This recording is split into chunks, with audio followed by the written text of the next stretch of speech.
Thank you very much. This day, the French President Emmanuel Macron is about to deliver a special address at the World Economic Forum in Davos, calling for stronger international cooperation and economic resilience amongst geopolitical strains. Let's tune in. I'm extremely happy to be here, and it's great to be here, as the Financial Times would say. And it's a time of peace, stability, and predictability. So let's try to address the key challenge of this world in a few minutes' time. But it's clear that we are reaching a time of instability, of imbalances, both from the security and defense point of view and the economic point of view. Look at the situation where we are. I mean, a shift towards autocracy against democracy, more violence, more than 60 wars in 2024, an absolute record, even if I understood a few of them were fixed. And conflict has become normalized, hybrid, expanding into new domains, space, digital, information, cyber, trade, and so on. It's as well a shift towards a world without rules, where international law is trampled underfoot, and where the only law that seems to matter is that of the strongest, and imperial ambitions are resurfacing. Obviously, the Russian war of aggression against Ukraine, which will enter into its fourth year next month, and conflicts continue in the Middle East and across Africa. This is as well a shift toward a world without effective collective governance, and where multilateralism is weakened by powers that obstruct it or turn away from it, and rules are undermined. And I can multiply the examples of international bodies weakened or left by the key economies. And when we look at the situation, it's clearly a very concerning time, because we are killing the structure where we can fix the situation and the common challenges we have. Without collective governance, cooperation gives way to relentless competition. Competition from the United States of America through trade agreements that undermine our export interests, demand maximum concessions, and openly aim to weaken and subordinate Europe, combined with an endless accumulation of new tariffs that are fundamentally unacceptable, even more so when they are used as leverage against territorial sovereignty. And competition from China, where massive excess capacities or distortive practices threaten to overwhelm entire industrial and commercial sectors. Export control has become more dangerous new tools, destabilizing global trade and the international system. And the answer, in order to fix this issue, is more cooperation and building new approaches, and it's clearly building more economic sovereignty and strategic autonomy, especially for the Europeans, which is for me the core answer. In this context, I want to exclude two approaches. The first approach would be to passively accept the law of the strongest, leading to vassalization and bloc politics. I think accepting a sort of new colonial approach doesn't make sense. And all the head of state and government and business leaders, which would be too complacent with such an approach, will take a huge responsibility. The second will be to adopt a purely moral posture, limiting ourselves to commentary. That path would condemn us to marginalization and powerlessness. Faced with the brutalization of the world, France and Europe must defend an effective multilateralism, because it serves our interests and those of all who refuse to submit to the rule of force.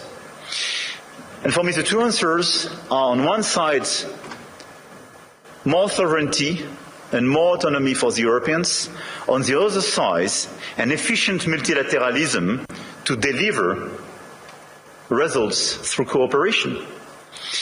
Obviously, France and Europe are attached to national sovereignty and independence, to the United Nations and to its Charter.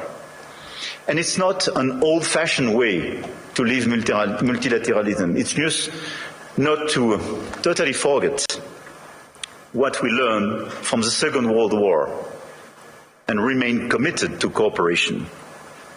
And this is also because of those principles that we have decided to join the mutual exercise in Greenland without threatening anyone, but just supporting an ally and another European country, Denmark.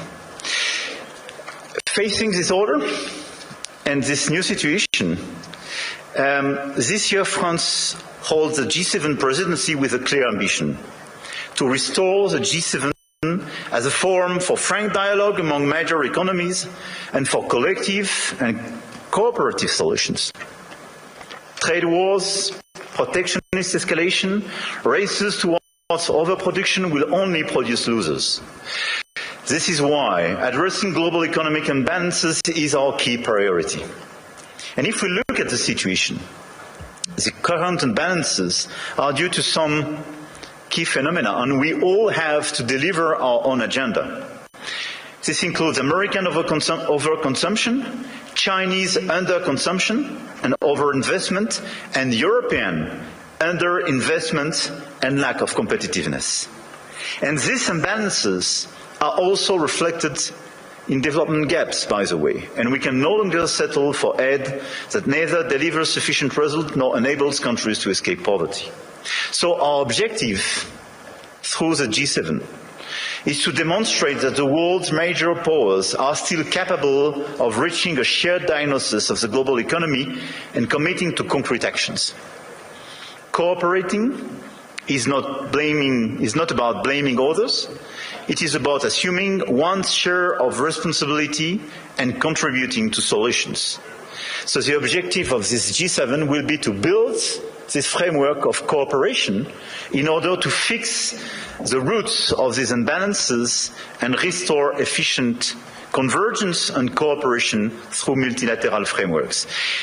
And the other objective is as well to build bridges and more cooperations with the emerging countries, the BRICS and the G20, because the fragmentation of this world would not make sense.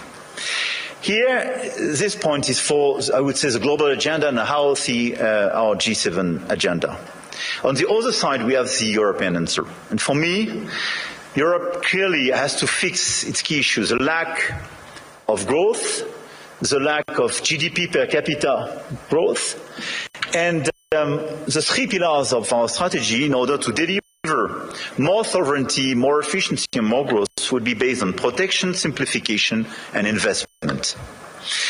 Because the diagnosis is well known, European competitiveness still lags behind that of the US, and in the current global order, facing precisely the Chinese approach, we have to react. So first, protection. Protection doesn't mean protectionism.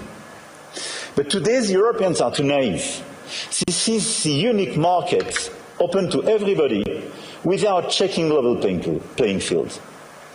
Nobody can access the Chinese market as people are accessing the European market for sure.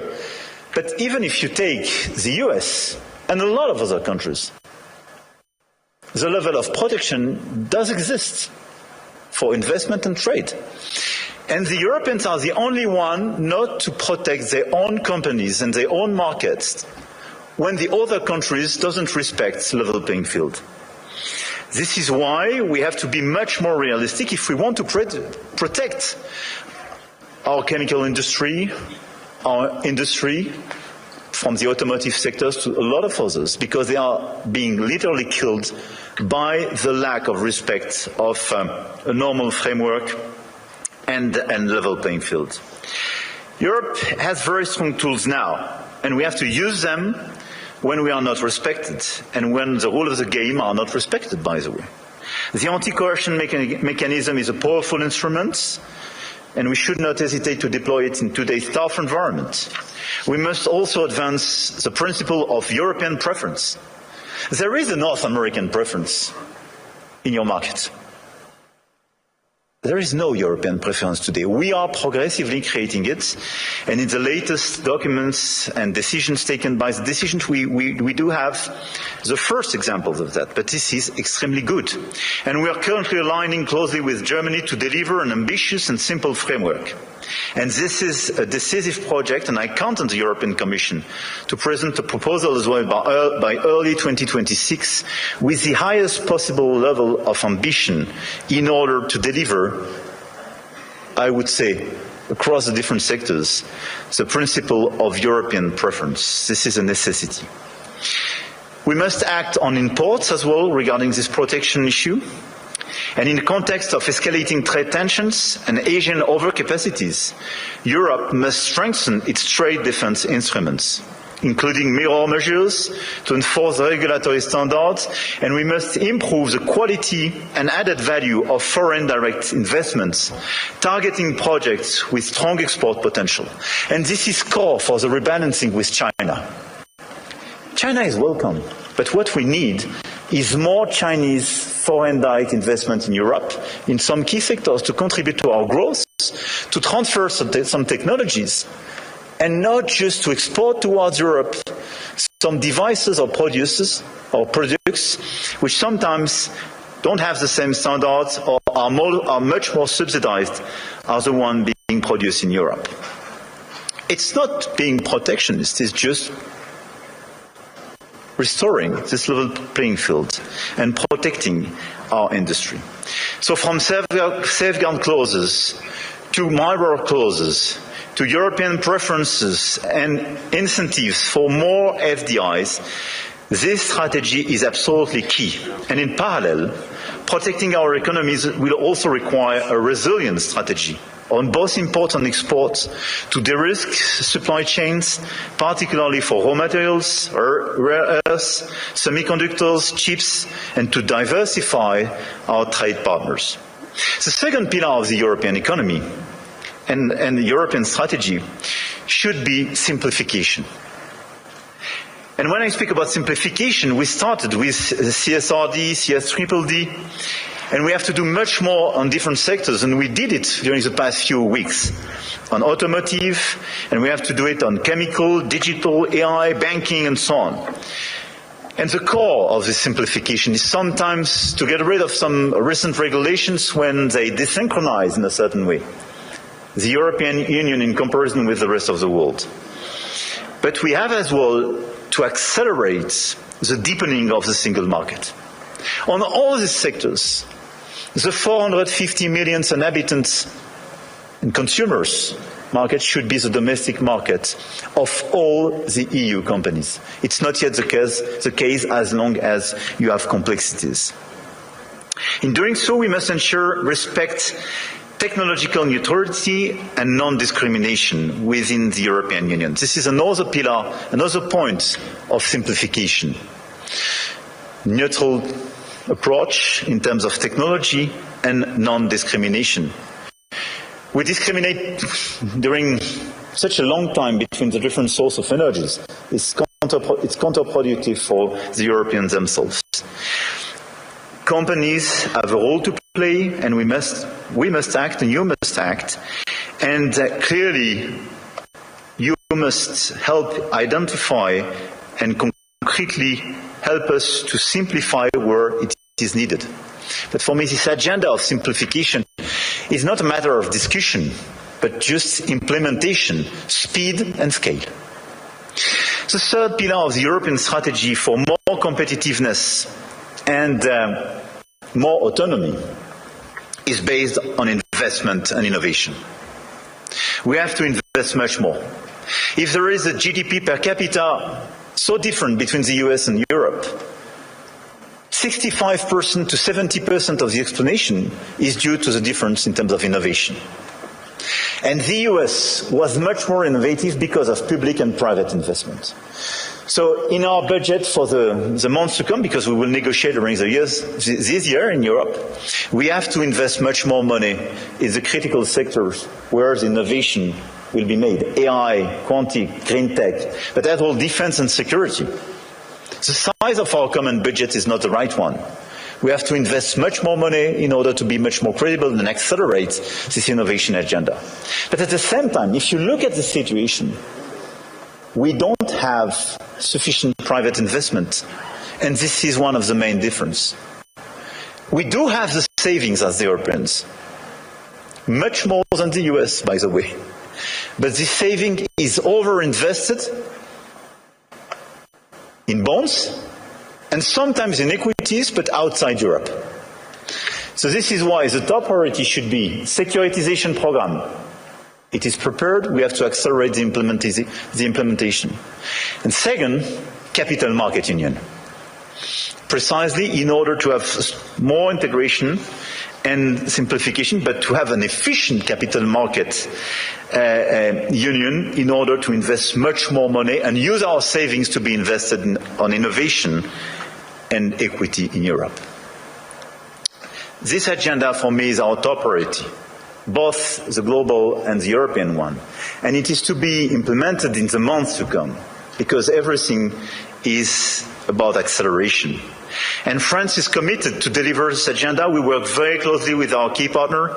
And at the same time, our objective for France is to stabilize our results and our macro approach, and to remain the highly attractive country we are. We've been the most attractive country of Europe during the past 6 years, and to consolidate our deep structural reforms and our key advantage. And on top of the business framework we have, I want here to insist on the fact that we have a competitive, stable, low-carbon electricity supply. We exported last year 90 terawatt-hours of electricity, and a low-carbon one, based on our nuclear model.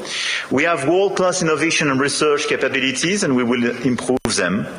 And we have one of the most vivid and active ecosystem in AI, quantum computing, energy transition, etc., and a lot of the startups and unicorns and large caps of these sectors are with me in my delegation today. And on top of that, let me insist, and I will stop here, on the fact that we have a high-quality infrastructure and large market with strong purchasing power. And we have a place where rule of law and predictability is still the rule of the game. And my guess is that it is largely underpriced by the market. And beyond what you can do in terms of investment, what you can do in terms of strong ambitions, having a place like Europe, which sometimes is too slow, for sure, and needs to be reformed, for sure, but which is predictable, loyal, and where you know that the rule of the game is just the rule of law, it's a good place. And I think this is a good place for today and for tomorrow. So we will be committed during 2026 to try to deliver this global agenda in order to fix global imbalances through more cooperations. And we will do our best in order to have a stronger Europe, much stronger, and more autonomous, based on the pillars I just mentioned, and based as well, and we can revert in the dialogue, but on more investment and commitments on defense and security, because we have to invest much more and invest much more. Because we do believe, and here in the epicenter of this continent, we do believe that we need more growth, we need more stability in this world, but we do prefer respect to bullies, we do prefer science to plotism, and we do prefer rule of law to brutality. You're welcome in Europe, and you are more than welcome to France.